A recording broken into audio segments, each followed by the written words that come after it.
नमस्कार, आप सभी का बहुत बहुत स्वागत है। मेरा नाम ज़ुबैदा लियाकत है। मोदी, मुल्क और मुसलमान, बहुत सारी गलतफहमियां हैं। ऐसा लगता है कि ये तीनों शब्द अलग अलग हैं, लेकिन सच ये है कि हिंदुस्तान एक धागा है और मोदी, मुल्क और मुसलमान इस धागे के मोती हैं। हमने अपनी मर्जी से देश को चुना है, यहीं रहेंगे, यहीं हिंदुस्तान में मरेंगे, कटेंगे, कुछ भी हो, रहेंगे यहीं। दंगा असलियत में ना हिंदू फैला रहा है ना मुसलमान फैला रहा है, ये कोई विचारधारा है, वो ये दंगा फैला रहे हैं। 300 साल से पसमानदा मुसलमान पीड़ित है। आज मोदी जी ने उनके सुर को स्वर दिया है। क्या भारत का मुसलमान डरा हुआ है? बिल्कुल खूबसूरत जो टाइटल दिया है, मोदी, मुल्क और मुसलमान, बधाई आपके चैनल को। सारे जहां से अच्छा हिंदुस्तान हमारा। शुक्राने की नमाज पढ़नी चाहिए रूबिका जी कि अल्लाह ने हमको सरजमीन हिंदुस्तान में पैदा किया। मोदी जी ने 3 तलाक और हलाला से निजात दिलाई पसमानदा मुसलमानों को। आपका फेवरेट नेता कौन है? न दूरी है न खाई है, मोदी हमारा। बिस्मिल्लाहिर्रहमानिर्रहीम। अस्सलामुअलैकुम। मोदी, मुल्क और मुसलमान, क्योंकि ये मसला मेरे मुल्क का है, मेरे मुसलमान भाइयों और बहनों का है, इसीलिए आज से शुरुआत हो रही है एक बहुत ही ईमानदार पहल की, मोदी, मुल्क और मुसलमान की। इस शो में इन चेहरों को आप देखिए, ये हिंदुस्तान के वो अलग अलग चेहरे हैं जो इतिहास भी रहा है, जो इस वक्त का मौजूदा चेहरा भी है और आने वाला मुस्तकबिल भी है। इन्हीं चेहरों के जरिए ये जानने की कोशिश होगी कि हिंदुस्तान को लेकर मुसलमान क्या सोचता है, और जब इनसे बात करूंगी तो उस नैरेटिव का भी जिक्र होगा जो आजादी के बाद से, और ज्यादातर अगर फोकस किया जाए तो सन 2000 के बाद से इन लोगों के बीच में फैलाने की कोशिश हुई है। ये दुनिया का सबसे बड़ा लोकतंत्र है ना, क्या यहां पर ऐसा मुमकिन है कि मुसलमान किसी एक पार्टी से चिपका रहे और किसी दूसरी पार्टी से हजारों मील की दूरी बनाकर रखे? क्या प्रधानमंत्री नरेंद्र मोदी के बारे में जिस तरीके का हव्वा बनाया गया है, असल में मुसलमान वो सोचता है? मोदी को क्या मुसलमान विरोधी मानता है? ये वो अनकंफर्टेबल सवाल है जो मुसलमानों से कोई पूछता नहीं है, और मुसलमान जो कहना चाहता है वो कोई सुनता नहीं है। और इसीलिए आज हम कहेंगे भी और सुनेंगे भी, क्योंकि शुरुआत हो रही है मोदी, मुल्क और मुसलमान की। न दूरी है न खाई है, मोदी हमारा। न दूरी है न खाई है, मोदी हमारा। हम सब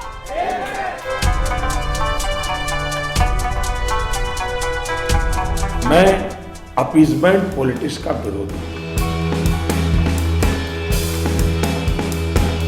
तुष्टीकरण, क्विट इंडिया, तुष्टीकरण, छोड़ो इंडिया।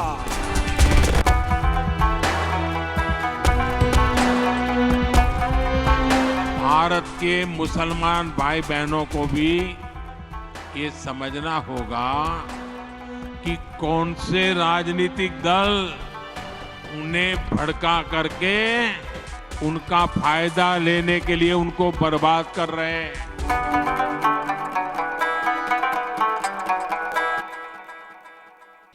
और अब इसकी शुरुआत करेंगे उस खास चेहरे से, या उन खास चेहरों से आपकी मुलाकात और रूबरू करवाकर जो यहां पर मुसलमानों के बीच लंबे अरसे से काम कर रहे हैं। आपको टीवी डिबेट्स में या टीवी के बड़े बड़े कार्यक्रमों में ये नहीं दिखते हैं, और इसीलिए आज मोदी, मुल्क, मुसलमान में ये आपको दिखाई देंगे जो असल में जमीन पर जाकर काम कर रहे हैं। सबसे पहले मैं आपका तारुफ करवाना चाहती हूँ मोहम्मद फैज भाई से। जोरदार तालियों से इनका स्वागत किया जाए। मुस्लिम राष्ट्रीय मंच से जुड़े हुए हैं। गौ सेवा का जो राष्ट्रीय एकता का संदेश है ये देने के लिए बकायदा 15,000 किलोमीटर चले हैं, वो पदयात्रा की है 2017 से लेकर 2020 तक। आप सभी एक बार फिर से जोरदार तालियों से इनका स्वागत कीजिए। खुर्शीद राजा का साहब इस वक्त आपको नजर आ रहे हैं, ये चेयरमैन रह चुके हैं मेवात डेवलपमेंट बोर्ड के, और वहां के वक्फ बोर्ड के यानी हरियाणा वक्फ बोर्ड के मेंबर भी रह चुके हैं। जोरदार तालियों से खुर्शीद साहब का भी स्वागत कीजिए। हमारे साथ खुर्रम खान साहब भी मौजूद हैं, पसमानदा मुसलमानों में एक जाना माना चेहरा है और उन मुसलमानों में चेहरा है जिनकी बात हिंदुस्तान में बहुत कम होती है। सोशल वर्कर है, जोरदार तालियों से इनका भी स्वागत। शाहिद प्रधान बलूच साहब भी यहाँ इस वक्त आपको नजर आ रहे हैं। ये भी पसमानदा मुसलमानों के बीच बहुत काम करते हैं, उनकी समस्याओं का निदान करवाने के लिए, उसका समाधान खोजने के लिए हर दर खटखटाते हैं, हर दरवाजा खटखटाते हैं। जोरदार तालियों से इनका भी स्वागत। फैसल मंसूरी साहब इस वक्त आपको स्क्रीन पर नजर आ रहे हैं। फैसल मंसूरी साहब जो हैं वो राष्ट्रवादी मुस्लिम पसमानदा महाज के प्रभारी हैं, इनका भी जोरदार तालियों से स्वागत। मौज़म खान साहब समाज सेवी हैं और ये भी मुसलमानों के बीच जाकर उन तमाम मुश्किल हालातों का सामना करते हैं और उन्हें कैसे ठीक और दुरुस्त किया जाए सलूशन खोजने की राह में आगे बढ़ते हैं। तो मैं शुरुआत कर रही हूँ। अस्सलाम वालेकुम, क्या हाल चाल है आपका? शुरुआत। बिस्मिल्लाहिर्रहमानिर्रहीम। रब्बि इश्रह ली सदरी व यस्सिर ली अमरी वहलुल उक़दतन मिन लिसानी यफ़क़हू क़ौली।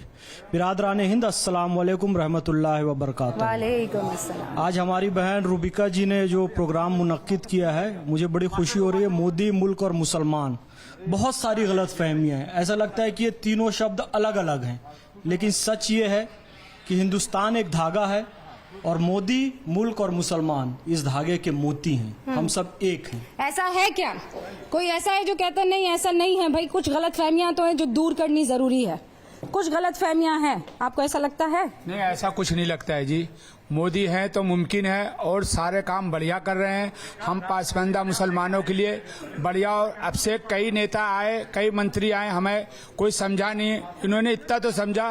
ये दुर्भाग्य की बात है कि हमें समाज में जोड़ने की कोशिश कर रहे हैं और बढ़िया तरीके से जोड़ रहे हैं। ये कम बड़ी बात नहीं है। मैं रईस बोल रहा हूँ, रईस कुरैशी। रईस कुरैशी साहब मानते हैं कि चलिए कोई तो आया जिसने बात की है पसमानदाओं की। बहुत बढ़िया, मोदी जी बहुत बढ़िया काम कर रहे हैं, बढ़िया मजे ले रहे हैं मोदी की सरकार में, और क्या है। लेकिन आपको लगता है कि मुसलमान जो है वो सियासत का एक बहुत बड़ा हथियार बन गया है? मतलब हर कोई खींचने की कोशिश कर रहा है, रस्सी है भाई मेरी तरफ मेरी तरफ, या अब ऐसा हो गया है कि कोई इस रस्सी को छूना ही नहीं चाहता है? जी, ये तो है कि हर आदमी मुसलमान सिर्फ वोट के लिए इस्तेमाल किया जाता है कि हमारे लिए वोट मिल जाए, कि मैं ये काम करता हूँ। काम कोई नहीं करता मुसलमान के लिए। जो हो रहा है वो बेहतर है, लेकिन मुस्लिम के लिए कोई भी बात, शिक्षा की सबसे पहली बात, शिक्षा में मुस्लिम सबसे पीछे है आज की डेट में भी हर जगह। और जब से सरकार बनी अब तक मुस्लिम के लिए शिक्षा में सबसे पीछे मुसलमान है। आज की डेट में कोई भी सुविधा शिक्षा की नहीं है। और हमारे क्षेत्र से जहां से हम आते हैं, बेहतर है कि हमारा जो विधायक है वो हमारे क्षेत्र के जितने भी मुस्लिम लोग हैं घर घर जाके हर तरीके से उनकी बहुत खैर खबर लेते हैं। हमारे क्षेत्र में इतना अमन है, चैन है, हमारे विधायक की वजह से बहुत बेहतर है। एकदम हर गांव के अंदर कोई, अब थोड़ी सी मेवात के अंदर वो हुई, गांव गांव जाके पूरी सबनी खबर ली, हर तरह के संपर्क में रहे, अपने जो उनके कारिंदा हैं गांव गांव उन्हें भेजते रहे और हालात बेहतर करने की कोशिश की। भाईजान आपका नाम क्या है? हारून रशीद। हाँ, हारून साहब जो कह रहे हैं, ये मेवात में जो कुछ हुआ था उससे आप लोगों को भी असर हुआ है? मतलब कोई एक ऐसा जिसे लगा हो कि ये तो बड़ा खौफजदा माहौल है, ये ठीक नहीं हुआ जो हुआ है, फिर कहीं ऐसा लगा था कि हमें टारगेट करने की कोशिश की जा रही है? नहीं, ऐसा बिल्कुल भी नहीं लगा था। जो आपसी तनाव हो जाते हैं कभी, उसको लेकर के हो जाता है, लेकिन इसको एक नज़र से नहीं देखना चाहिए कि नहीं हम लोगों को खतरा पैदा हो रहा है। ऐसा बिल्कुल कोई खतरा नहीं है। आप उन लोगों के बारे में आप क्या कहेंगे जो कहते हैं कि अब मुसलमानों का हिंदुस्तान में रहना मुश्किल है? और मैं फिर कह रही हूँ, मैं बड़ी ईमानदारी से आपसे सवाल पूछ रही हूँ, बेझिझक अपनी बात रखिएगा। आपको कई बार ऐसा लगता है कि नहीं थोड़ा थोड़ा खतरनाक है माहौल, डर लगता है, टोपी पहनकर बाहर नहीं निकल सकता हूँ? नहीं, ऐसा नहीं है। माननीय प्रधानमंत्री जब से नरेंद्र मोदी जी आए तब एक सेफ का माहौल कर रहे हैं। बाकी 70 सालों में सरकारें आई और गई, मगर हमारी रहनुमाई जो करी माननीय प्रधानमंत्री जी ने बहुत अच्छी करी है। और अपना आप ये देखो, बगल में उत्तर प्रदेश है, वहाँ पे हमारे पसमानदा मुस्लिम को दानिश अंसारी जी को मंत्री बनाया।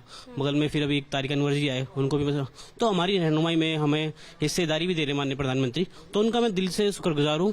और पसंदों को लेके 70 साल में किसी ने जो नहीं लिया, पर माननीय प्रधानमंत्री ने उस हमें याद किया और हमारी हिस्सेदारी भी दे रहे, तो माननीय प्रधानमंत्री जी का मैं शुक्रगुजार हूँ। लेकिन मैं ये जानना चाहती हूँ, पसमानदा अगर देश की जनता जानना चाहे हजरत, तो ये कौन है, ये कौन लोग हैं? हिंदुस्तान में पसमानदा मुसलमानों को कैसे देखा गया है, या मुसलमान आपस में पसमानदा को कैसे देखते हैं? क्या तकलीफें अब तक पसमानदा मुसलमानों की रही है? तो मेरा मानना यूँ है कि जो मुसलमानों ने अब से पहले साथ दिया हो, जहाँ भी सर करिए मुसलमानों ने करिए, ऐसा कुछ ना कि मुसलमान पीछे हो गए हो। अब्दुल हमीद जैसे ने टैंक तोड़े, हिंदुस्तान में ही मुसलमान है, कहीं ये बाहर के थे ना, पाकिस्तान बांग्लादेश कहीं बने। लेकिन अब ये है कि जो मुसलमान के साथ हो रही है वो जास्ती हो रही है।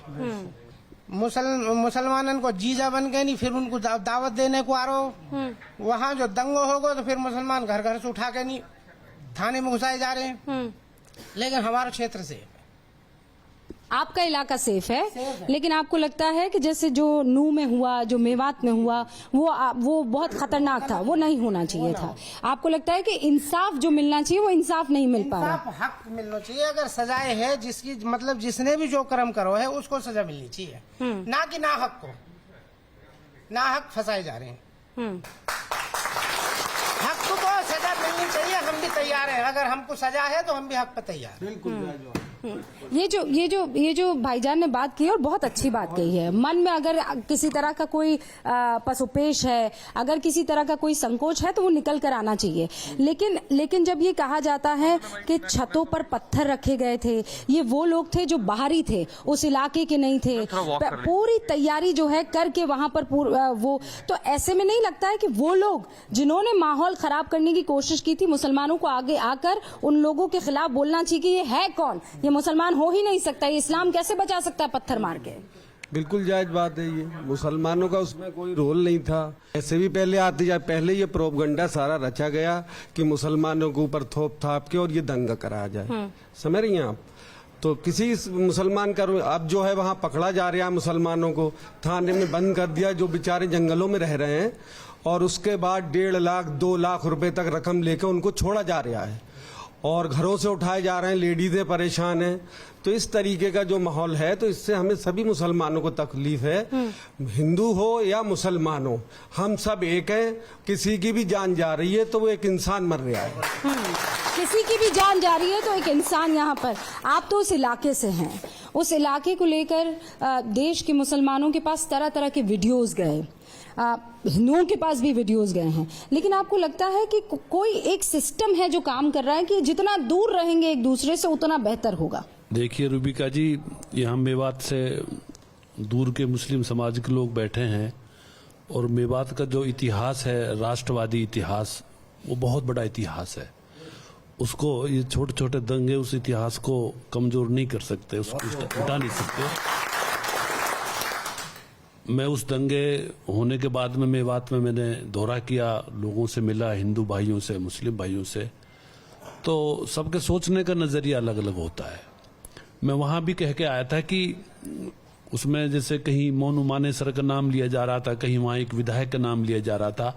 मैंने वहां भी कही थी कि ये बहुत छोटे नाम है, मेवाती से बड़ा नाम है, इसलिए ऐसे छोटे नाम इस मेवात के बड़े इतिहास को छोटा नहीं कर सकते। हमको इससे ऊपर उठना पड़ेगा। हिंदू और मुसलमान से बाहर निकलकर इस मेवाती बनकर इस देश का जो हमारा एक इतिहास है उसको फिर से हमको सजाना पड़ेगा। यही मेरी अपील आज इस आपके चैनल के माध्यम से मैं देशवासियों से, मेवात वासियों से, कि इस छोटे छोटे जो नाम जो आज मेवात पर हावी हो रहे हैं, इन नामों से ऊपर बड़ा करो दोबारा से इस मेवात को। क्या बात कही है कि ये छोटी चीजें हैं। कोई नाम अगर ले लिया, उसकी वजह से अगर कोई फ्रिक्शन आ रहा है, तो ना भूले कि वो मेवात है। और ऐसा ही है हिंदुस्तान का भी मामला। क्या आप ये वक्त आ गया है कि मुसलमान ये समझ जाए कि वो तुष्टीकरण का हमेशा से हथियार रहा है, उसके लिए इन 70 सालों में, 75 सालों में काम नहीं हुआ है, लेकिन उसे हथियार की तरह इस्तेमाल जरूर किया गया। कोई भी हो सकता है जी। पहले भी 55 सालों में दबा कुचला मुसलमान बहुत दबाया गया है, कोई नई बात थोड़ी है। मुरादाबाद का दंगा देख लीजिए, कितने लोग मारे गए। ईद का दिन था वो। नूह का दंगा तो बहुत छोटा था, उसके सामने खुलेआम गोली चलाई गई थी। जब प्रदेश में कांग्रेस सरकार थी और केंद्र में कांग्रेस सरकार थी, जब क्या हुआ, कितने लोगों को हत्याकांड करा गया वो मुरादाबाद में, शायद आपको ज्ञात भी हो इस बारे में, यहाँ के बैठे सभी लोगों को पता होगा। आज 5 हत्या हुई हैं, चाहे मुस्लिम वर्ग की हुई है, हिंदू भाइयों की हुई है, लेकिन वहां तो 100 हजारियों मरे, कई सौ आदमी मरा उस वक्त। ईद के दिन बच्चे कपड़े पहनकर नमाज पढ़ने के लिए गए थे और वहां गोली खा कर आए हैं। कैसे भूल जाएंगे हम? नहीं भूल सकते मुझे। हमें कांग्रेस का वो दिन याद रहेगा, सारी जिंदगी याद रहेगा, जब तक मरेंगे नहीं। हमें बचपना याद है जिस वक्त वो हुआ था, मैंने देखा उस वक्त। आज भी मैं सोचता हूं तो हर दंगा मुझे छोटा दिखाई देता है। आप खुद इमेजिन करें रूबिका जी कि आप ईद के दिन आपके घर परिवार से कोई जा रहा है नमाज पढ़ने और वहां से गोली खा के लाश उसकी घर आ रही है।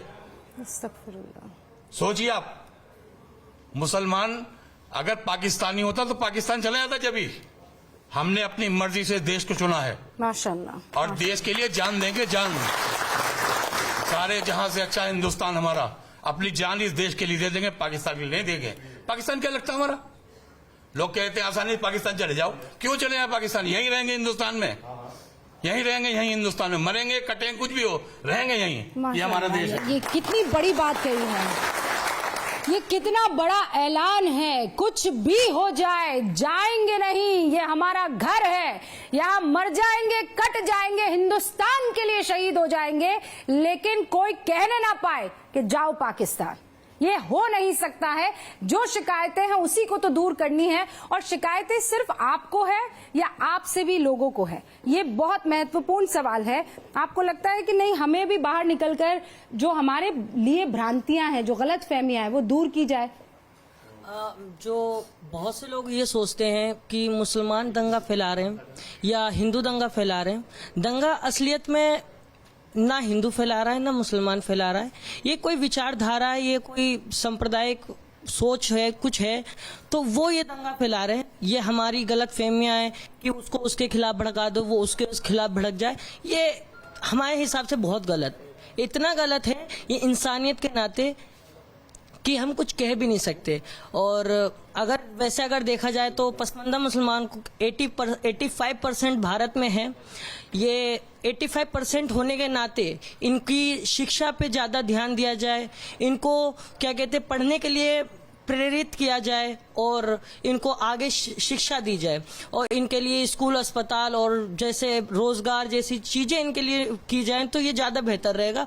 और ये हिंदू मुस्लिम की नफरत जो फैल रही है देश में, ये बहुत ही गलत नफरत है, और इससे क्या कहते हैं इंसानियत को खतरा होगा, और उससे बढ़ के कुछ नहीं। इंसानियत को खतरा पहुंचेगा। लेकिन और मैं उम्मीद करती हूं कि यहाँ जितनी भी बातें हो रही है, और बहुत संजीदगी से बातें हो रही है, ये उस हर घर तक पहुंचेगी, हर उस पार्टी तक पहुंचेगी जो मुसलमानों को सिर्फ पन्ने पर वोट बैंक की तरह देखते हैं, तुष्टीकरण की राजनीति की तरह इस्तेमाल करते हैं।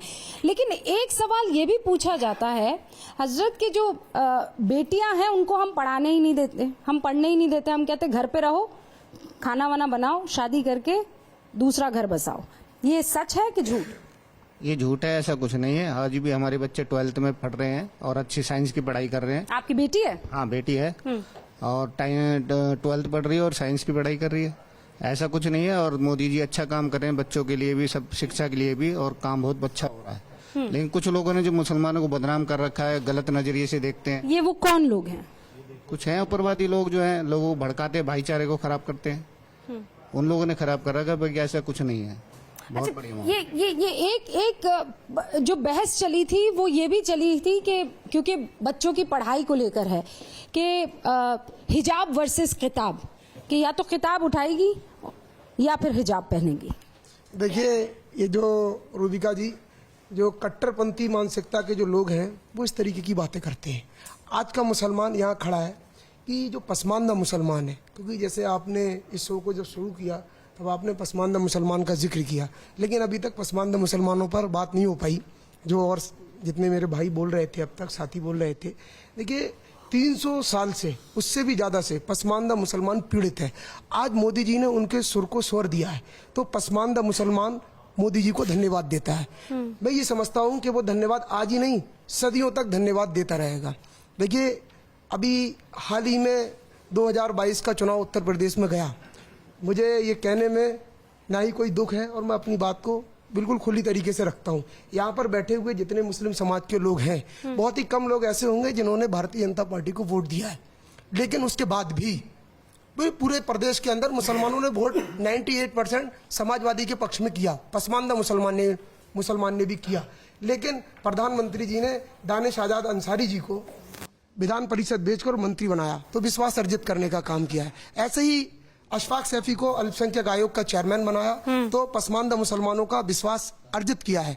ऐसे ही चौधरी कैफुल वरा अंसारी को उर्दू अकादमी का चेयरमैन बनाया। ऐसे ही बहुत सारे बोर्ड हैं। फैसल साहब, आपने बात तो बहुत सच्ची की। मैं एक एक करके पूछ रही हूँ कि काम तो चाहते हैं कि मोदी करे, लेकिन वोट नहीं देंगे, ऐसा क्यों है? इसको इस्लाम में बहुत बुरा माना गया है, एहसान फरामोशी कहा गया है। अगर हम मोदी जी हमारे लिए काम कर रहे हैं तो हमारा भी एक कर्तव्य बनता है कि मोदी जी को वोट दें और खौफ अपने दिलों से दूर कर दो। मैं एक बात कहना चाहता हूँ रूबिका जी, और बड़ी ज़िम्मेदारी से। कुरान शरीफ ये कहता है कि ऐ मुसलमानों अल्लाह से डरो, ऐ मुसलमानों अल्लाह से डरो। लेकिन ये चुनावी मौलाना जो आते हैं ना, वो ये सिखाते हैं ऐ मुसलमानों मोदी से डरो। तो ये हमारे ईमान में खलल पैदा करते हैं। ना दूरी है ना खाई है, मोदी हमारा भाई है। क्या ऐसा है? अच्छा, यहाँ कोई ऐसा है जो मोदी से डरता है? ईमानदारी से हाथ उठा देना है ना? हाँ, एक अल्लाह से डरते हैं, किसी नहीं। अच्छा, लेकिन ये जो कहते हैं कि मोदी मुसलमानों के लिए ठीक नहीं है, ऐसा कोई है जो मानता है कि हाँ ठीक नहीं है? हमारे लिए तो कोई भी ठीक ना। अब तक जितनी सरकार आई है हमारे लिए किसने करो। बहुत बढ़िया, बहुत बढ़िया, बहुत बढ़िया। हाँ, बहुत बढ़िया कर रहे हैं मोदी। माल खा रहे हैं, मोदी का पैसा दे रहे हैं किसानों को मोदी जी। हाँ। और क्या नाम है, हर महीने गल्ला खा रहे हैं। मुसलमान सबसे ज्यादा खा रहे हैं। हम मुसलमान हैं, हम खा रहे हैं। मोदी से हमें क्या नुकसान? कुछ नुकसान ना। तो वो ये कहते हैं कि काम कितना भी कर लो वोट नहीं देंगे। देते हैं, हम तो दे रहे हैं वोट उनको। वोट नहीं देते और किसे देते हैं? तो आपको ये नहीं कहा जाता है कि भाई कैसे मुसलमान हो? इससे क्या मतलब, वोट तो देनी है हम। क्यों भाईजान ऐसा नहीं बोलते कि अच्छा ये देखो, ये जो है ये मुसलमान हो ही नहीं सकता। अगर ये उधर जा रहा है, या अगर ये बाकी तमाम पार्टियों को छोड़ के और बीजेपी को वोट दे रहा है, तो पक्का मामला गड़बड़ है। नहीं होता है, कई लोग ऐसे होते हैं मानसिकता के, जो भड़काते भी हैं, कह रहे किस तरफ जा रहा है ये। अब ये हमारी बिरादरी में ही रहा, हमारे मुसलमानों में ही नहीं रहा। ये बहुत सी ऐसी बातें होती हैं, लेकिन नहीं, ऐसा कुछ भी नहीं है। कुछ लोगों के चलते जो है वो मुसलमान पीछे नहीं हटता है। मुसलमान जो है, और काम भी आज उन्हीं से ही करा रहे हैं। वो आज कोई तकलीफ़ उन्हें होती है तो कहते हैं आओ भाई चलते हैं वहाँ पर, उनके पास तौकीर मंसूरी है, वही काम कराएंगे, वही हमारा काम कराएंगे, बीजेपी से और कोई नहीं कराएगा। चलो आज वहाँ चलते हैं। तो काम के लिए वो सारा काम कराने के लिए आते, फिर उन्हें पता चलता है कि नहीं सही जगह जुड़े हो भाई साहब, आप जुड़े रहो। हम तो जहाँ जुड़े हैं, हम जो कर रहे हैं करने दो, लेकिन आप जो कर रहे हो वो सही कर रहे हो। अब कुछ मुझे यंगस्टर्स भी वहाँ पीछे नज़र आ रहे हैं। मैं आप लोगों के पास आ रही हूँ, तैयारी पूरी रखना, तैयार हो जाइए। लेकिन उससे पहले ये जो मोदी, मुल्क और मुसलमान, ये जो तीन शब्द कह रहे हैं कि तीनों शब्द आपस में जुड़े हुए हैं, लेकिन कहा जाता है कि तीनों शब्द जो है आपस में बिखरे हुए हैं। मोदी और मुसलमानों के बीच में जो खाई है वो कहाँ से पड़ना शुरू हुई, किसने डालनी शुरू की और अब कहाँ तक पहुँची है, मैं आपको एक छोटी सी वानगी उसकी दिखाती हूँ और उसके बाद ये चर्चा आगे जारी रखेंगे।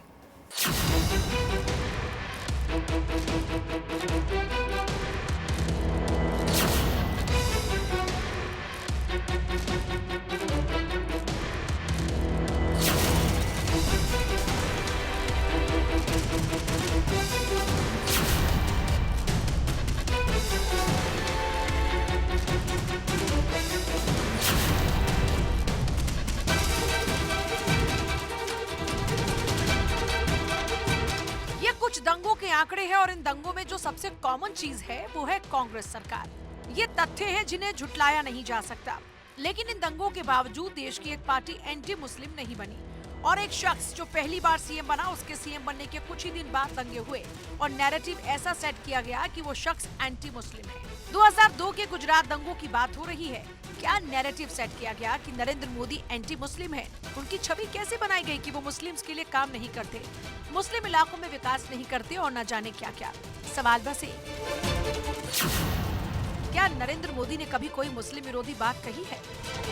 इस सवाल का जवाब आप और हम सभी जानते हैं। भारत में संवैधानिक पद पर बैठा कोई भी व्यक्ति किसी भी धर्म के खिलाफ कुछ नहीं कह सकता, लेकिन मोदी के खिलाफ एक गैंग ने काम किया ताकि मोदी को टारगेट किया जाए और भारतीय जनता पार्टी की छवि को ही एंटी मुस्लिम बना दिया। ये नैरेटिव बनाने के लिए खास तबके ने सालों तक मेहनत की। इंटरनेशनल टाइम मैगजीन के मई 2019 एडिशन का ये पेज देखिए। इस पर नरेंद्र मोदी की तस्वीर है और शीर्षक है इंडियाज डिवाइडर इन चीफ। अब CNN के 20 नवंबर 2019 की ये रिपोर्ट देखिए। शीर्षक है सेक्युलर भारत में मुस्लिम होना और मुश्किल हो गया है। 22 अप्रैल 2011 की BBC की रिपोर्ट देखिए। शीर्षक है नरेंद्र मोदी ने 2002 के दंगे नहीं रोके। 29 अप्रैल 2002 की न्यूयॉर्क टाइम्स की रिपोर्ट शीर्ष है गुजरात में मोदी हिंदुओं की प्रयोगशाला से डरे मुसलमान। ये कैसी रिपोर्टिंग हुई? क्या कांग्रेस की सरकारों के लिए इस तरह की कोई रिपोर्टिंग आपने कभी देखी? सब छोड़िए, 2013 के मुजफ्फरनगर दंगों की बात ही कर लीजिए। क्या अखिलेश यादव की सरकार को उन दंगों के लिए उत्तरदायी ठहराया गया? क्या वहां मुसलमानों की मौत नहीं हुई थी? लेकिन समाजवादी पार्टी अब भी मुसलमानों की मसीहा बनी हुई है, जबकि मोदी ने हमेशा एकजुट करने की ही बात की, देश के विकास में मुस्लिमों की भागीदारी की बात की। लेकिन एक गैंग को मोदी आज भी मुस्लिम विरोधी ही दिखाता है। ये रिपोर्ट भारत 24। तो देखा आपने, ये जो सिलसिला 2002 के बाद से शुरू हुआ वो बदस्तूर ऐसे ही जारी होता रहा, चलता रहा। और आप देखिए, अगर सच में ज़मीन पर जाएंगे और देखने परखने की कोशिश करेंगे तो आपको लगेगा कि ये जो हवा, ये जो डर जिस तरीके का बनाया जाता है वो असल में है हवा हवाई। लेकिन अब ये माहौल कहाँ तक जा बना है और क्या इससे वापस पलटना मुमकिन है, इसी पर बातचीत हो रही है। ये पसमानदा मुसलमान हैं। मैं फिर दर्शकों को बता देना चाहती हूँ कि यहाँ मुसलमानों में जो सबसे अंतिम पंक्ति होती है, यूँ तो कहते हैं कि नहीं, जब नमाज पढ़ने आएंगे तो जो सफ़ है उसमें नहीं देखा जाएगा कि अशराफ है कि ये पसमानदा है कि ये किसी और फिरके का है। लेकिन जब आप ज़मीन पर उतरते हैं तो ये सच्चाई आप देखते हैं कि पसमानदा को एक अलग निगाह से देखा जाता है। लेकिन अब वो पहली सफ में आ चुका है और वो ये कह रहा है कि मेरे हक की लड़ाई मैं लड़ूंगा और मुझे कोई रोकने नहीं पाएगा। और यही वो तमाम पसमानदा मुसलमान आपको यहाँ पर नज़र आ रहे हैं। मैं ज़रा पीछे का रुख करूँगी और आप लोगों के बीच में आऊँगी। अस्सलाम वालेकुम। वालेकुम अस्सलाम। कैसे हैं आप? बहुत बढ़िया, अल्लाह। यहाँ आइए ना। तो आप तो सुन रहे होंगे सब जी। कुछ मन किया बात करने का? किसके बारे में? मुल्क के बारे में बात करेंगे, मोदी के बारे में बात करेंगे कि मुसलमान के बारे में? मुसलमान के बारे में बात करेंगे, मुल्क के बारे में भी बात करेंगे, देश के बारे में भी बात करेंगे। और ये जो मुसलमान के साथ हो रहा है ये अन्याय हो रहा। कैसे? आपके घर में हम आए हैं। हाँ। और हम आपको अब शब्द बोले। हाँ। आपको क्या अच्छा लगेगा? बिल्कुल नहीं लगेगा। क्या मेवात के अंदर जो लोग गए थे वो पहले से ही चुनौती दे के जा रहे थे और फिर मुसलमानों को ही सारे को टारगेट करा गया, जेलें सारी भर दी गई हैं। क्या ऐसे कौन सी किताब में लिखा है, कौन सी किताब में न्याय लिखा है? मुसलमान, मेवाती, पसमानदा हमारा क्षेत्र है, हमारे विधायक जी हैं, बहुत सुकून से रह रहे हैं। क्या मेवात में ही जाके नहीं वो काम होना था? शोभा यात्रा अपने ही जगह भी निकाल सकते हैं, मेवात में ही कसदन निकालनी थी। या वहाँ पर 150 सालों से वो यात्रा निकल रही है, तो वो निकलती है, निकालें, पर उसकी कुछ वास्ते तो हैं जो पहले से तो कोई पहले नहीं दिए थे चुनौती। अब हम रह रहे हैं, हमारे क्षेत्र में अमन है, हम कैसे कहते हैं कि हमारे क्षेत्र में ये हो रहा है? हम देश के लिए सब कुछ करते हैं, हम पाकिस्तान के लिए कैसे करेंगे? हम हिंदुस्तान का खा रहे हैं, हिंदुस्तान का रह रहे हैं, हिंदुस्तान में रह रहे हैं, हमें कोई दिक्कत नहीं है, चाहे मोदी जी हों या योगी जी हों। तो आप ये कह रहे हैं कि वो जो मेवात में हुआ है वो गलत हुआ है। वो भड़काने की कोशिश थी और मुसलमान जो है उसको बर्दाश्त नहीं कर पाया। जी जी। तो ये जो पत्थरबाजी हुई है वो ये कह रहे हैं कि ये भड़का रहा था। ये पुलिस वालों के पास जाते हैं आप लोग, बिल्कुल वहाँ के लोग, लेकिन वो जिस तरीके की तैयारी थी कि प्याज फोड़ देंगे, फिर कहा कि हम टंकियाँ जो हैं, गैस सिलेंडर जो हैं वो सड़क पर बिछा देंगे, आप घर में आओगे तो आपको फोड़ देंगे। जो कसूरवार है उसको सजा दी जाए, जो गलती कर रही है, चाहे मैं हूँ या कोई भी है, लेकिन उसमें अन्याय भी है। लेडीज भी मारे जा रही है, लेडीज को भी डंडा से पीट के अंदर करा जा रहा है। ये कौन सा कहाँ का न्याय है? क्या लेडीजों ने भी पत्थर बजाया था? घरों में से निकाल के लेडीजों को अंदर गाड़ियों में ले जा रहे हैं। तो आप हरियाणा के मुख्यमंत्री अगर आपको देख रहे हैं तो उन्हें क्या कहना चाहेंगे? मैं तो यही कहना चाहूँगा, जैसे हमारे यहाँ अमन सुकून है, ऐसे ही वहाँ भी होना चाहिए। बहुत सही बात। आपका नाम? अब्दुल गफूर। यानी आप कह रहे हैं कि यूपी बॉर्डर पर जैसा सुकून है जी, वैसा ही वहाँ हरियाणा में होना चाहिए। होना चाहिए, बिल्कुल। खट्टर साहब, ये आपके लिए है। यहाँ पर भाई ये कह रहे हैं कि जब बाकी इलाकों में हिंदू और मुसलमान सुकून से रह सकते, यूपी मॉडल आप वहाँ हरियाणा में क्यों नहीं लागू कर देते हैं कि अमन और सुकून जब यहाँ है तो वहाँ क्यों नहीं हो सकता है? कुछ और लोग यहाँ पर मौजूद है। आप क्या करते हैं भाई? जी, क्या करते हैं आप? बस ऐसे ही बिजनेस काम धंधा करते हैं। कौन सा वाला? मैं लोकल डॉक्टर हूँ आगे से। Local doctor? डॉक्टर हैं आप? अरे वाह, क्या नाम है डॉक्टर साहब आपका? नौशाद। नौशाद। तो क्या खांसी जुकाम हो तो आपके पास आ जाऊं? जी बिल्कुल, आइएगा। जी जी। तो कैसा चल रहा है वहाँ पर? आप क्लिनिक है आपकी के? हाँ, क्लिनिक है। अच्छा, तो फिर ज़्यादातर मरीज किस चीज़ के आते हैं? नजला, जुकाम, खांसी, ये तो आमतौर पर चलते रहता है। गलतफहमी के नहीं आते आप? नहीं, गलतफहमी के नहीं आते। अच्छा, आप कैसा देख रहे हैं अभी माहौल? माहौल ठीक है, हमें तो अपने यहाँ से लेना, दूसरे यहाँ से क्या लेना। हमारे यहाँ पे जो है जेवा विधानसभा जो है हमारी, बहुत अच्छा माहौल है। ना कोई हिंदू मुस्लिम का कोई भेदभाव नहीं है आपस में। बहुत सुकून से अमन से रह रहे हैं। लेकिन जो दूसरी के दंगे चल रहे हैं, नूह में बात के हैं, जैसे सुनते हैं आगे से बहुत से लोग भड़काऊ भाषण देते हैं कि मुसलमानों का ये है वो है। मुसलमान यहाँ पर ऐसे रह रहे हैं जैसे किराएदार रहता है और किराए पे रह रहे हैं ये, और इन्हें चाहे जब भगा देंगे ऐसा कहते हैं, लेकिन हम पे कोई फर्क नहीं पड़ता। अच्छा, लेकिन वो जो लोग कहते हैं, जैसे राजा का जी कह रहे थे कि ये तो वो छोटे भैया टाइप के लोग हैं, क्या इनकी बातों पर हमें गौर करना चाहिए? उन लोगों की सोच ही छोटी है और छोटी ही बात करते हैं वो। उनकी सोच छोटी है, तभी तो कहते हैं कि मुसलमान यहाँ किराए पे रहा, किराए का घर है, जब चाहे जब भगा देंगे मुसलमान को। लेकिन ऐसा नहीं हो सकता। अच्छा, ये मोबाइल फ़ोन पर वीडियो कितने लोग यहाँ पर देखते हैं?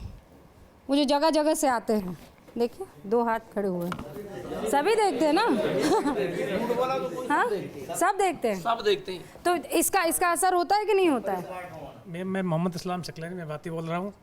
देखिए, जो हमारे देश में चल रहा है वो ठीक नहीं चल रहा है। एक्चुअली जो गलती कर रहा है सज़ा उसको नहीं मिल रही है। जब अभी बड़े भाई ने बताया था कि हम यहीं मरेंगे, यहीं कटेंगे, यहीं रहेंगे, फिर जो लोग ये बोलते हैं यहाँ से जाने के लिए बोलते हैं, उनके लिए क्या सज़ा है? उनको कुछ सज़ा दी आज तक किसी ने? उनको किसी ने मुंह बंद करा कि आपने ऐसा क्यों बोल दिया? जब हम बार बार हम सबूत दे रहे हैं, हम यहीं के रहने वाले हैं, यहीं रहेंगे, यहीं मरेंगे, यहीं कटेंगे, जो बड़े भाई ने कहा था। अब जो लोग ये बोलते हैं कि आपको यहाँ से जाना होगा, उनके लिए क्या सजा मिली उन लोगों को? क्योंकि उनका मुंह बंद करने वाला कोई बंदा है? पर आपके पास कभी कोई आया जिसने कहा हो कि भाई ऐसा है, अब अपना सामान बांधो और चलो, वीज़ा लो? मैम, जो बात जो फ़ोन में आती है सब झूठ नहीं आती है। तो नहीं, वो तो वही बात तो है, फ़ोन पर आ रही है। कोई माइका लाल आपके पास आया? आपका नाम क्या है? मोहम्मद इस्लाम शकलानी में। हाँ, तो बोला मोहम्मद इस्लाम, बस हो गया, पैक करो बैग, जाओ। ऐसा कोई है जो आया, मतलब पर्सनली किसी ने कहा? सजा नहीं मिलेगी, ये दंगे नहीं रुकेंगे। होता क्या है, गलती कोई कर रहा, सजा किसी को मिल रही है। दंगे रुकने का ना रुकने की वजह यही है, गुनहगार सजा करेगा, उससे सजा मिलेगी गुनहगार को, तभी गलती रुकेंगे, अदरवाइज गलती रुकने वाली है नहीं। और हमारे मोदी जी इस चीज़ में संज्ञान लें। मोदी जी के आने से बहुत बड़े फायदे हुए हैं। सबसे बड़ी बात, जो लीडरशिप है उसको काम करना पड़ रहा है मोदी जी के आने के बाद। पहले इलेक्शन जीत गए, नेता बन गए, मौज कर रहे हैं, अब वो चीज़ नहीं है। ये फ़ायदा हुआ मोदी जी के आने के बाद में, बहुत कुछ बदला है, पर कुछ बदलना भी बाकी भी है मैम, कुछ ज़रूरी है। अच्छा, एक क्विक मैं सर्वे कर देना चाहती हूँ और सच्चे ईमानदारी से प्लीज़ मुझे बताइएगा, बीजेपी मुसलमानों के लिए काम करती है कि नहीं? जो मानते हैं वो हाथ ऊपर कर रहे हैं। अच्छा, हाँ, करती है। मेरा नाम आमिर एडवोकेट है। हाँ। मैं उत्तर प्रदेश की जेवर विधानसभा के कस्बा बिलासपुर से आता हूँ। ठीक है। और मैं आपको बता देना चाहता हूँ कि अब से पहले जितनी भी सरकारें रही हैं, उन सरकारों के अंदर कभी भी मैंने अपने होश में किसी मुसलमान का भला होते नहीं देखा है। मेरे कस्बे के अंदर सैकड़ों ऐसे मुसलमान हैं जिनके घरों पर छतें नहीं थी अपनी, जो छप्परों में रहते थे। प्रधानमंत्री आवास योजना से उनके सैकड़ों लोगों के मकान बने हैं। और वो लोग उस गैर पार्टी उन्होंने बहकाने का काम किया कि ये सब झूठे वादे हैं, इनकी किस्त बन जाएंगी, ये मकान छिन जाएंगे। उन्होंने बहकाने का काम नहीं किया। और आज के वक्त में वो लोग अपने आंखों से ये देख रहे हैं कि उसमें तादाद बढ़ती जा रही है। पहले 10 के बने, फिर 50 के बने, फिर 100 के बने, और आज उससे इतना बड़ा फ़ायदा है कि 1 रुपया अपने घर में नहीं लगाना पड़ा, और झोपड़ी झप्पड़ से वो सब पक्के मकान हो गए।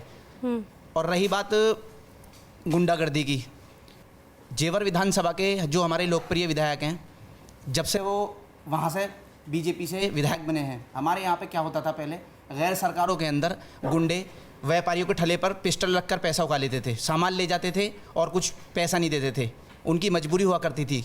उन सरकारों के अंदर गुंडे पले हैं, उनके सरकारों के गुंडों ने हनन किया है। आज किसी की ताकत नहीं है। गौतम बुद्ध नगर का इतिहास आप उठा के देखिए, जो भी गलत काम कर रहा है, जो भी बदमाश पैन निकालने की कोशिश करता है, उसके साथ में क्या अंजाम होता है।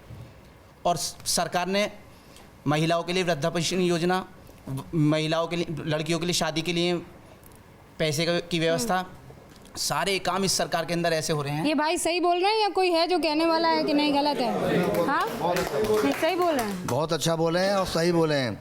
जीता जागता इसका मिसाल हूँ मैं ऐसे हजारों नाम गिना सकता हूँ जो पसमानदा मुसलमानों के आवास बने हैं प्रधानमंत्री आवास योजना के अंतर्गत। ऐसा कोई है जिसके आवास बना है यहाँ पर? मेरा बना है। मैं गलत ना बोल रहा, मैं वो झूठ बोल रहा, मेरा बना है।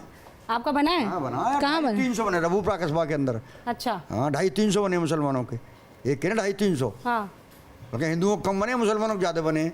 अच्छा। हाँ जी। तो इस मतलब ये मकान बनने से पहले हो सकता है आप कुछ और सोचते हो बीजेपी और मोदी के बारे में? बने हैं वाकई, हम झूठ ना बोल रहे इस बात में, तुम्हारी भी इस पर हमको झूठ बोलेंगे चीज़ को। हाँ, हकीकत बता रहे हैं आपको। तो मकान बने हैं, लेकिन मुसलमान मानता है इस बात को कि नहीं मानता है? वोट भी देते हैं, मानते भी हम तो पूरी तरह से मानने हैं, और क्या वैसे ही कह रहे हैं हम कोई। हाँ, अच्छा इस बार कितने वोट पड़ेंगे आपको, क्या लगता है? हमारी तो सब पड़ेंगे उनको ही हैं, सब झाड़ के। हर मुद्दे पर बात हो रही है, ऐसा कोई मुद्दा नहीं है जिस पर बात करने से यहाँ बैठा मुसलमान कतराएगा या फिर घबराएगा या शर्माएगा। मोदी मुल्क मुसलमान, मैं फिर कह रही हूं, सबसे ईमानदार पहल और मंच है जहां पर मुसलमान अपने दिल की बात कह रहा है, और अब इसीलिए बात ज्ञानवापी की हो जानी चाहिए। मेरा मानना है कि ज्ञानवापी के मसले को बाहर हिंदू और मुसलमान मिलकर सुलझा ले, ताकि अरसों तक, बरसों तक वो अटकाने, लटकाने और भटकाने का जो मामला है, जो खाइया पैदा होती है, वो नहीं होनी चाहिए, मेरा मानना है। लेकिन यहाँ बैठे पसमानदा मुसलमानों का क्या मानना है ज्ञानवापी को लेकर, जरा उनसे क्विकली ये पूछ लिया जाएगा। शुरुआत हजरत आपसे कर रही हूँ, ज्ञानवापी को लेकर आप क्या मानते हैं, क्या होना चाहिए? समझौता होना चाहिए, आपस में प्यार मोहब्बत से रहना चाहिए। और ये समझौता कैसे हो सकता है? आपस में मिलजुल कर, हिंदू मुसलमान एक साथ रहकर। हाँ, आपको भी यही लगता है कि बाहर या कोर्ट में होना चाहिए? बिल्कुल कोर्ट में नहीं, कुछ जो चुनिंदा आदमी हैं, समझदार आदमी हैं, पढ़े लिखे हैं, जो सब समाज को पसंद करते हैं, जानते हैं, उनको बैठ के मीटिंग करनी चाहिए, और ये बिल्कुल आपस में बैठ के ही सुलझाना चाहिए। आपको क्या लगता है? बेहतर तो ये है कि बाहर जितने भी लोग हैं जो बड़े हैं बैठ के निपटा लें, लेकिन जब कोर्ट में मसला चला गया, इसका बेहतर है कि सांसद में एक कानून बनाया जाए जो सन 47 से पहले जो जहाँ जैसा था उसके बाद में वो ही रहे, उस पर राज नहीं चलेगी आगे। ये महज ज्ञानवापी खत्म हो जाएगी तो आगे कोई और चल जाएगी, कितने ने निपटाओगे।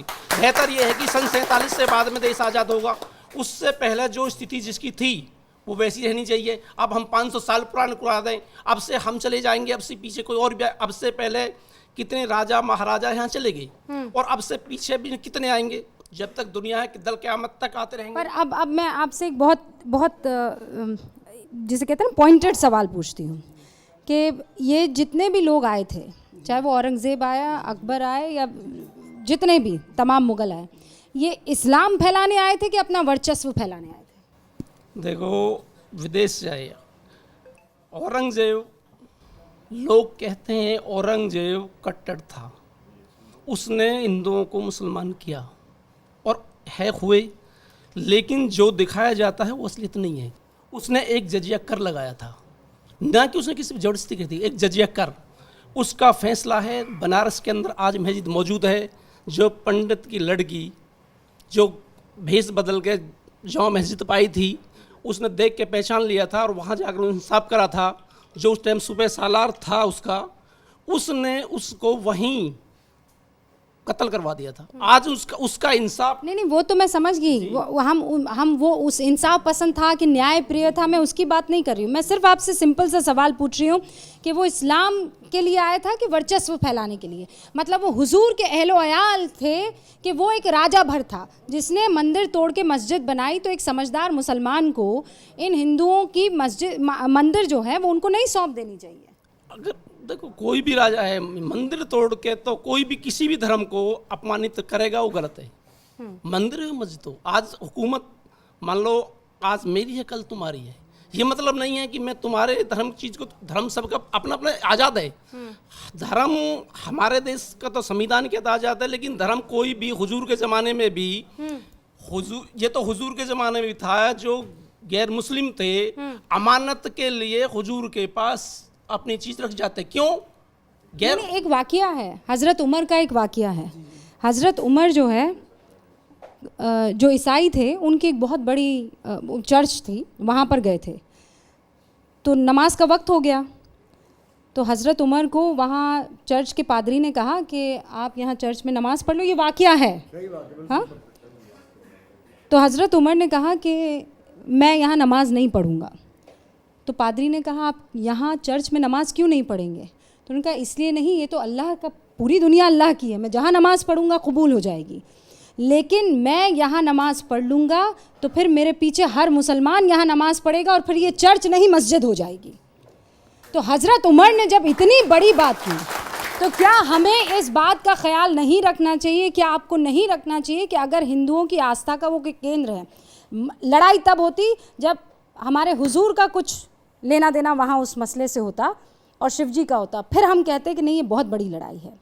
लेकिन बात है मस्जिद की और उनके शिव के एक 12 ज्योतिर्लिंगों में से एक की, तो ईमानदारी से हमें एक पहल नहीं करनी चाहिए कि भाई कोई बात नहीं तुम ये रखो और अब इसके बाद मसला नहीं उठने पाए। जो झगड़ा घर में हो और घर से बाहर कोर्ट में चला जाए, तो दोनों पार्टी को यही निर्णय लेना चाहिए, जो कोर्ट फैसला करेगा उसी पे सम्मत रहे। कोर्ट फैसला करेगी उसी पर, आप भी कोर्ट बाहर कोर्ट में ही होना चाहिए। कितने लोग मानते हैं कि कोर्ट में होना चाहिए और कितने कोर्ट में होना चाहिए, और कितने लोग मानते हैं कि हम समझदार लोग हैं, मतलब कोर्ट वाले भी समझदार हैं, लेकिन हम बाहर बैठकर मिल बैठकर ये फैसला करवा सकते हैं, इसे निपटारा हो सकता है। आप मानते हैं ऐसा करवा सकते हैं? करवा सकते हैं, लेकिन ये कम से कम ये तय तो कर लें कि अगला टारगेट फिर कौन सा होगा, फिर वो दूसरा, फिर तीसरा, फिर चौथा, ये कब तक क़यामत तक यही चलता रहेगा? अच्छा, पर एक ईमानदारी से बात कीजिए। मैं हक की बात करना पसंद करती हूँ और कतराती नहीं हूँ ये करने से। अगर इनका एक नारा है, हिंदुओं का नारा है, क्या है कि अयोध्या तो झांकी है, काशी मथुरा बाकी है। आप लोगों को ये लगता है कि वो चैलेंज करने की कोशिश कर रहे हैं। मुझे लगता है कि इसमें चैलेंज नहीं है, इसमें उनकी फरियाद है। और आप कहेंगे भाई कैसे फरियाद है, कैसी बातें कर रही है बहन। अगर उनको चैलेंज करना होता तो वो ये कहते अयोध्या तो झांकी है, पूरा हिंदुस्तान बाकी है। पर उनके 3 बड़े देवता शिव जी, राम जी और कृष्ण, तो राम जी अयोध्या, शिव जी काशी और कृष्ण मथुरा, ये 3 उनके आराध्य देव, और ये कहते हैं ये 3 बड़े मंदिर है हमारे, भाई है तो हमको दे दो। और मोहन भागवत को अगर आपने सुना हो तो उन्होंने कहा कि भाई हर जगह थोड़े ही तुम शिव ढूंढते रहोगे या शिवलिंग की खुदाई करने लगोगे। तो ये बात मुझे आपको इसलिए बतानी ज़रूरी थी कि क्योंकि हम व्हाट्सएप वगैरह की चीज़ें तो देख लेते हैं, लेकिन दिमाग लगाकर सोचते नहीं हैं। क्या ये नहीं हो जाना चाहिए कि अच्छा ये तुम्हारा नारा है, तुम हो जाएंगे कि मथुरा, काशी और अयोध्या, इसके बाद कुछ ना। मैम, इसके लिए हम एक डेमोक्रेटिक सिस्टम में रह रहे हैं आज। हमारा मुल्क एक जमहूरियत मुल्क है, लेकिन इससे सुप्रीम कोर्ट हमारे यहाँ सर्वोच्चता है। लेकिन इसके अलावा जो आपने एक प्रस्ताव दिया है, बहुत ही अच्छा प्रस्ताव है, और इस प्रस्ताव से देश में दोबारा खुशहाली लौट आएगी। लेकिन मुसलमान ये चाहते हैं, क्योंकि यहाँ कन्वर्जन हुआ है मुसलमानों का, जो हम बैठे हैं यहाँ, हम भी पहले हिंदू हुए होंगे, हमारे घर में जो मंदिर होंगे हम मुसलमान हो गए। लेकिन अगर ये लोग चाहते हैं, हम छोटे भाई हैं, हिंदू लोग बड़े भाई हैं, अगर इनकी खुशी इससे होती है तो हम सब लोग, हमारी मीटिंगें भी हुई हैं, पंचायतें भी हुई हैं, अगर ये राज़ी होते हैं तो हम देने को तैयार हैं सहस्त्र। परंतु हमारी कौम में ये थोड़ा डर रहता है कि 3 के बाद फिर चौथी लिस्ट आएगी, फिर 5वीं, फिर 6ठी, आखिर ये सिलसिला कब थमेगा? अगर ये थम जाए और ये पार्लियामेंट, क्योंकि पार्लियामेंट है, समाज को बड़ा और अच्छा प्रस्ताव है। तो एक बार फिर मैं वोटिंग करवाती हूँ। अगर ये 3 बात को लेकर लिखित में कह दिया जाए कि इन 3 पर फैसला हो जाए और उसके बाद किसी और मसले पर बात नहीं होगी, तो आप लोग राजी हो जाएंगे? कौन कहे? हाँ, इसको कौन कहे? जो हमारे डेमोक्रेटिक सिस्टम की जो पावर्स हैं वो सुप्रीम कोर्ट, पार्लियामेंट है। पार्लियामेंट का एब्सोल्यूट मेजॉरिटी है, इस चीज़ को दोबारा कोई चेंजिंग नहीं होगी और सुप्रीम कोर्ट से मोहर लगाए राष्ट्र। क्या आप इनकी बात से ओके, तालियां हो गई, इत्तेफाक रखते हैं। बिल्कुल सहमत है, और ताली इसका गवाह है। हाँ, ताली गवाह है। मिलजुल के रहना चाहिए देश से बस। और खूब बढ़िया कर रहे हैं मोदी जी। मोदी जी यही वोट देंगे हम। मोदी जी को देंगे? काहे चचा? मोदी जी खूब दे रहे हैं। अच्छा, मुझे कह रहे हैं आप मोदी जी को क्यों? हम और किसे, मोदी जी यही देंगे वोट तो। अच्छा, हाँ, और मोदी जी यही दे रहे हैं, अब कैसे भी हो। क्या दिया आपको मोदी ने? सब गल्ला भी दे रहे हैं, खाने को भी दे रहे हैं, सब चीज दे रहे हैं। हाँ। वो तो कह रहे हैं डराता है मोदी। कोई ना डरा रहा, ये तो मंजूर खुदा होता है जो होता है। आपको क्या लगता है सर? नहीं, पूरे भारत में जो है बिल्कुल जो शांति होनी चाहिए, और हिंदू और मुस्लिम जो ये सब भाई भाई हैं। हमने जो है अंग्रेजों के ज़माने से जो है, जब हमारा देश जो आज़ाद हुआ है, तो मिलजुल के जो सबने जो है इसको, भारत को जो है बचाया है। और भारत जो है हमारा बचना चाहिए। भारत हमारा जो है बचना चाहिए। इसमें जो है टुकड़े नहीं होने चाहिए, हिंदू या मुसलमान जो ये टुकड़े जो नहीं होने चाहिए। वाह, क्या गजब की बात कही है। हाँ, देखिए, मैं स्पष्ट कहना चाहता हूं कि हम जिस नबी को मानने वाले हैं उनका लक़ब है सादिक और अमीन, सच्चा और अमानत में ख़यानत ना करने वाला। भारत में सऊदी से ज़्यादा मुसलमान रहते हैं, सऊदी से ज़्यादा मस्जिदें हैं। यदि हम किसी का हक़ जो है वो उसको दे देंगे तो हम अपने नबी की सुन्नतों का पालन करेंगे। तो जब सऊदी से ज़्यादा मस्जिद और मुसलमान यहाँ पर हैं तो क्यों ना हम कम से कम 3 मंदिर, एक अयोध्या को तो कोर्ट से लेना पड़ा, बाकी 2 आपसी समझबूझ से हम अपने सनातनी भाइयों को सौंप दें, जिससे कि एक मोहब्बत का, प्रेम का माहौल बना रहे। क्योंकि अच्छा परिवार वही होता है जो कि बड़े बुजुर्ग बैठकर मामले को सुलझा लें। कोर्ट में जब मामला जाता है बच्चे परेशान होते हैं, औरतें बेइज्जत होती हैं। इससे अच्छा ये है कि घर में बैठकर ये मामला सुलझा लें। मुसलमान बड़ा दिल करके 3 मंदिर अपने सनातनी भाइयों को सौंप। क्या बड़ा दिल दिखाकर बाहर बैठकर मसले को सुलझा देना चाहिए। जो कहते हैं हाँ, हाथ ऊपर करें, उस शर्त के साथ हाँ, कि अगला और कोई ना हो, और शर्त के साथ कि अगला और नहीं होगा कोई। हाँ, बिल्कुल समर्थन करते हैं। हाँ, समर्थन। ये मुझे ये बताएं मेरे दोस्त कि किसके पास बैठे, कौन है बैठने वाला है, किसके साथ बिठाएंगे लोग? हम ही डिसाइड करेंगे, हम ही लोग डिसाइड करेंगे। अकेले आप ये जो न्यूज़ चैनल है ना, अकेले आप ये हम सब कह रहा हूँ, ये news channel national news channel है। एक मिनट मेरी बात सुन लीजिए हजरत, एक एक करके बोलेंगे तो अच्छा लगेगा। ये एक बड़ा न्यूज़ चैनल है, रूबिका जी एक प्रतिष्ठित एंकर हैं और पूरा देश ये न्यूज़ चैनल देख रहा है, पूरी दुनिया ये न्यूज़ चैनल देख रही है। हम एक जिम्मेदार मुसलमान ये यहाँ पर बैठकर ये बोलें कि कौन करेगा, तो बाकी लोग सोचेंगे कि क्या हम जिम्मेदार नहीं। एक मिनट नहीं, एक बार जवाब ले लूँ मैं। हाँ, मोदी, मुल्क और मुसलमान, आपने अपनी जिम्मेदारी दिखाते हुए ये प्रोग्राम शुरू करा। मैं आपको मुस्लिम समाज का एक जिम्मेदार महिला मानता हूँ। इस तरह मोदी जी का जब कहते हैं मोदी है तो मुमकिन है, सभी लोग कहते हैं, यहाँ सारे लोग कह रहे हैं, तो वो मुमकिन कर देना। इसको बुला ले, लोगों के साथ बुला ले, रूबिका जी को बुला ले, हम बनाते हैं अपनी तरफ से इनको देते हैं। मैं भी वही कह रहा हूँ, हम सब मिलकर यहाँ बैठे, मोदी जी डिसाइड कर दें, कुछ इधर के लोग बैठे, कुछ सनातनी भाई बैठे और मिलजुल कर इसका फैसला कर लें। आपने एक तरफा कहा ना कि हम कर दें, हम तो कर दें, सामने वाला भी तो कर दें। अरे हम कहा यानी संविधान में हम का मतलब हिंदू, मुस्लिम, सिख, ईसाई सब होता है, हम यानी पर्सनल मुस्लिम नहीं का। अच्छा, इस कमरे में हम मतलब मुसलमान हो गए ना। हाँ, है से हिंदू, में से मुसलमान, ये है हम। हाथ से हिंदू, माँ से मुसलमान। भारतीय संविधान के हम में सब शामिल हैं। अच्छा, आपके हम में सब शामिल है। अस्सलाम वालेकुम। वालेकुम सलाम। आप ठीक है? मजा चल रहा है? हाँ बढ़िया चल रहा। हाँ बढ़िया चल रहा। अच्छा, तो आपने सुना ये सब क्या चल रहा है? कुछ बढ़िया बात हो रही है। बढ़िया बात हो रही है। सब बढ़िया हो। अब वो जो ज्ञान वापी मंदिर मस्जिद मसला चल रहा है उसमें क्या होना चाहिए? वहाँ में जी इंसाफ ही होना चाहिए। देखिए, हिंदू भाइयों ने बड़ा दिल किया है, तब सऊदी अरब से ज़्यादा मस्जिदें इस सरजमीन हिंदुस्तान में हैं। ये सब हिंदू भाइयों का ही दिया हुआ है और हमको शुक्राने की नमाज पढ़नी चाहिए रूबिका जी कि अल्लाह ने हमको सरजमीन हिंदुस्तान में पैदा किया। धोखे से पाकिस्तान में और सऊदी में और बांग्लादेश में और इराक और सीरिया में पैदा करता ना भाई, हम खाने को तरस जाते हैं। एक तो सबसे पहले हाथ रखिए, आप हज करके आए हैं और वतन के लिए खूब सारी दुआएं लेके। खूब दुआ करी हैं। लेकिन मैं ये पूछ रहा हूँ कि ये कितनी पुरानी मस्जिद है? ये आप बताएं ना। कम से कम 200 साल पुरानी मस्जिद है। और सनातन धर्म कितना पुराना है? सभी धर्म तो पुराने हैं, नया तो कोई भी नहीं है, सब पुराने ही है धर्म। नहीं, अगर आप कंपेयर करें ना हुजूर। अच्छा, दूसरी बात कि कोर्ट ने तो निर्णय कर दिया, कोर्ट तो निर्णय कर चुका। पहला कोर्ट के ज्ञान बाबरी मस्जिद या जो भी मस्जिद है वो मस्जिद ही रहेगी, जिस हाल में उसी हाल में रहे, उसको छेड़ा नहीं जाएगा, कोर्ट का फैसला है। दूसरी बात कि बड़ा भाई और छोटा भाई, हम झोली मांग के पूरे मुसलमान मांगने बड़े भाई से, छोटे भैया को हम मस्जिद न दे दो ना। कितने लोग यहाँ पर बैठ, अभी मुसलमानों की बात हो रही है ना, आप भी मुसलमान हैं, हम भी मुसलमान हैं, सब कितने लोग 5 वक्त की नमाज पढ़ते हैं। मस्जिदें जो बनी हुई है ना, मस्जिदें जर्जर हो चुकी है, लोग नमाज पढ़ने नहीं जा रहे हैं। एक इमाम खोज रहे हैं, एक मौज़न खोज रहे हैं। मेवात में ही कितनी मस्जिदें आपको मिल जाएगी। जो मस्जिदें हैं पहले उसको तो आबाद कर लो मेरे भाई। और सद्भावना के लिए अगर 3 हम मंदिर देने की बात करें, देने में क्या दिक्कत है?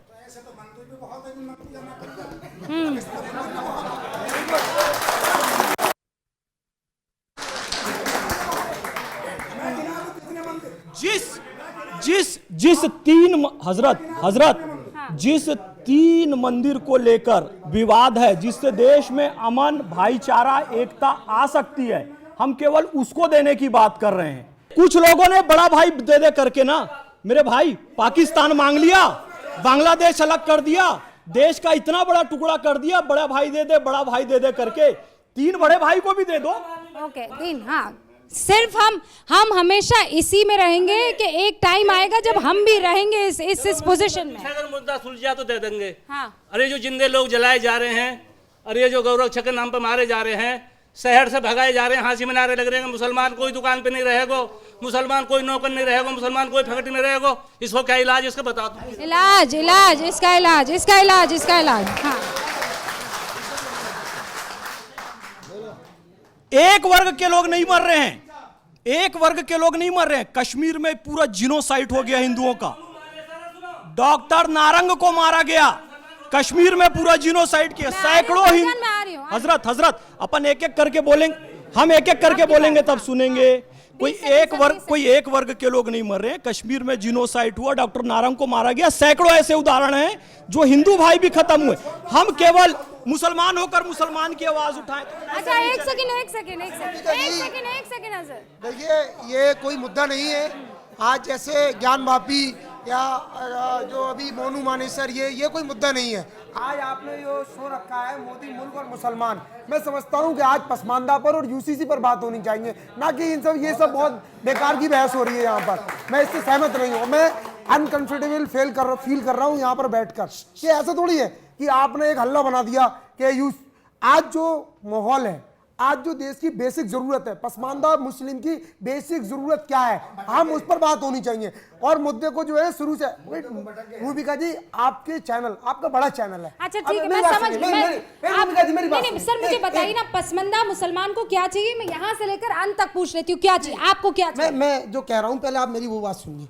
मैं ये कहना चाह रहा हूँ कि आपका बड़ा चैनल है रूबिका जी, आप बड़े एंकर हैं, आपको टीआरपी वैसे भी मिल जाएगी, लेकिन आप इसको जो है मेवात दंगे पर ले गए, आप इसको जो है ज्ञान वापी पर ले गए। हम यहाँ पर बैठने के लिए आए। अरे ये मन में बसा हुआ है ना, नहीं बसा हुआ है ना। देखिए, आज बात हो रही थी, आज जो हमें बुलाया गया था कि हम पसमानदा मुस्लिम पर, तो आप उस पर बात कीजिए ना भाईजान, पसमानदा पर बात कीजिए। देखिए, आज जिस तरीके की भ्रांतियां फैलाई जा रही हैं यूसीसी को लेकर, भाई देखिए मुस्लिम पर्सनल वोट जिस तरीके की भ्रांतियां फैला रहे हैं, भाई 14-15% अशराफ लोग ये तय नहीं करेंगे कि मुसलमान रोडों पर आ जाएं। देखिए, मोदी जी बहुत अच्छे इस देश के प्रधानमंत्री है, जो देखिए जो मेरी बात सुनिए, मैं बता रहा हूँ, आप अपनी बारी पे बोलिएगा। देखिए मोदी जी बहुत अच्छे प्रधानमंत्री हैं और सबका ख्याल रखते हैं। देखिए मैं आपको बताऊं कि देखिए राजनीतिक जो तथाकथित राजनीतिक पार्टियां हैं वो पसमानदा मुसलमानों को गुमराह कर रही हैं और जो है रोडों पर लाने का काम कर रहे हैं। पसमानदाओं को क्या चाहिए हजरत? मैं आप मुद्दे पर ही आ रहा हूँ। हाँ। आप यूसीसी पर बात, हम यूसीसी पर बात कर रहे हैं। आप यूसीसी चाहते हैं पसमानदा मुसलमानों के लिए? सर मुझे आप पसमानदा के लिए क्या चाहते हैं बता ही नहीं रहे हैं। पसमानदा की जो बेसिक जरूरत है शिक्षा है, रोजगार है, जो मोदी जी ने इस पर बात। शिक्षा और रोजगार, पसमानदा मुसलमान क्या चाहता है? शिक्षा और रोजगार। मैम शिक्षा के ऊपर मैं एक बात कहना चाहता हूँ।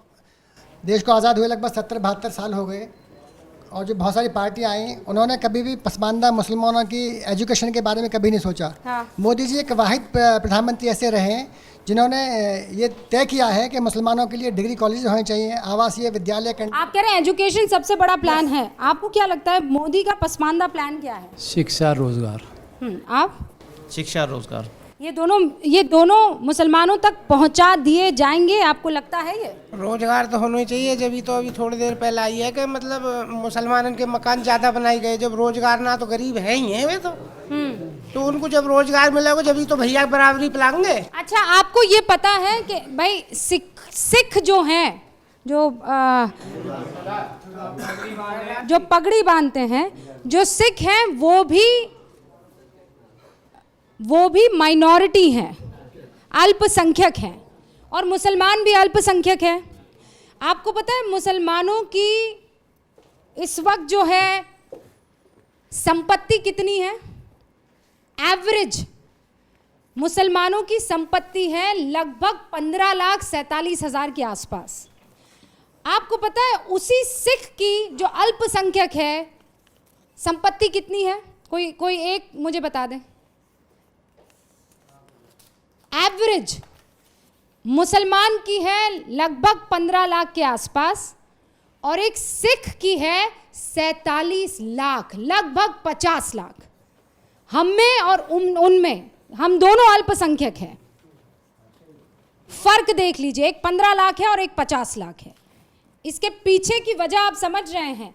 हमने अपने आप को पढ़ाया लिखाया नहीं है, हम लोग रोजगार में बहुत पीछे हैं। ऐसा जी हमारी जो कौम है मेन पीछे होने का कारण है शिक्षा, क्योंकि हम अपने बच्चे को सही शिक्षा नहीं दे पाते। उसके साथ साथ में सरकार का भी दोष है, क्योंकि जब हमारी स्थिति कमज़ोर है तो हम प्राइवेट स्कूल में बच्चे को नहीं पढ़ा सकते, क्योंकि बच्चे कुछ इस कौम के अंदर बच्चे तो ज़्यादा होते हैं, तो हम प्राइवेट स्कूल में उनकी शिक्षा नहीं दे सकते, वो बढ़िया शिक्षा नहीं मिलती।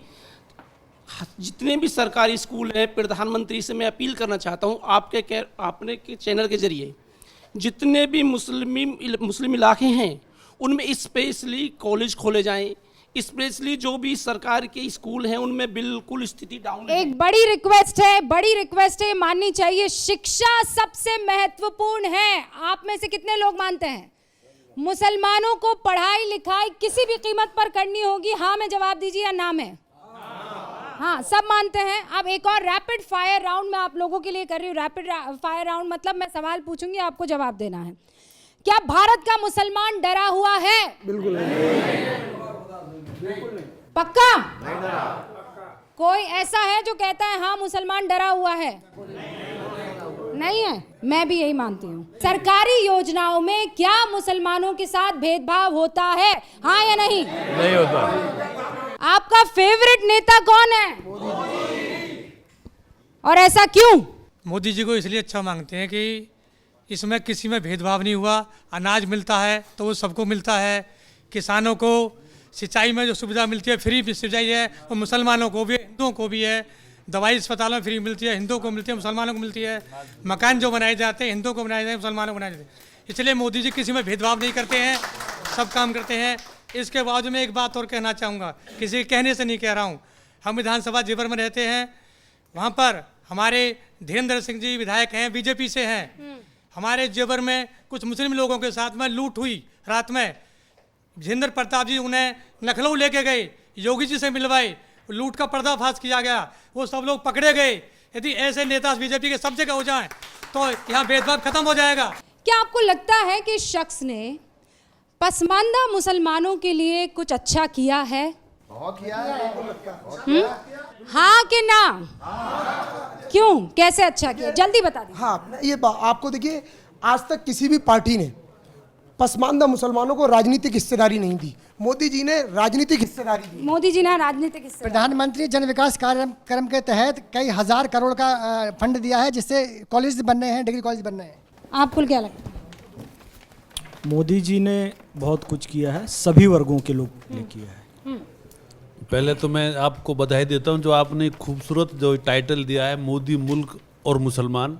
बधाई आपके चैनल को, विशेष रूप से रूबिका जी को।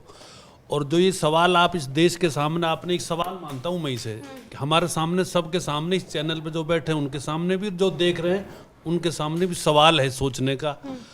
तो इसका जवाब भी उतना ही खूबसूरत, इतना खूबसूरत आपने टाइटल दिया, और जवाब भी मोदी जी ने दिया है। सबका साथ, सबका विकास, सबका विश्वास और सबका प्रयास। मुसलमान इस पर काम करना, इस पर अमल करना शुरू कर दे, हमारे जितने भी आप लोग अभी समस्याएं बताते हैं शिक्षा की, रोजगार की, उन सबका निदान इस चैनल की आवाज से हो जाएगा। माशाल्लाह, इससे बेहतर अंत नहीं हो सकता है। आप सभी का मैं जी, पसमानदा सबसे ज्यादा अगर मुसलमान परेशान थे तो 3 तलाक और हलाला से थे। मोदी जी ने 3 तलाक और हलाला से निजात दिलाई पसमानदा मुसलमानों को। इंस्टेंट ट्रिपल तलाक। आप सभी का मैं अदब से सर झुकाकर शुक्रिया अदा करना चाहती हूं कि आप भारत 24 पर आए, अपने दिल की बात कही, अपने दिल के गुबार भी आपने निकाले। इससे बेहतर मंच यकीन मानिए नहीं हो सकता है, और इसीलिए लगातार ये जो पहल यहाँ शुरू की है, मोदी मुल्क और मुसलमान, जारी रहेगी, क्योंकि हिंदुस्तान को आगे बढ़ाना है तो हर गिले शिकवे को मिटाना है। आप सभी का बहुत बहुत शुक्रिया।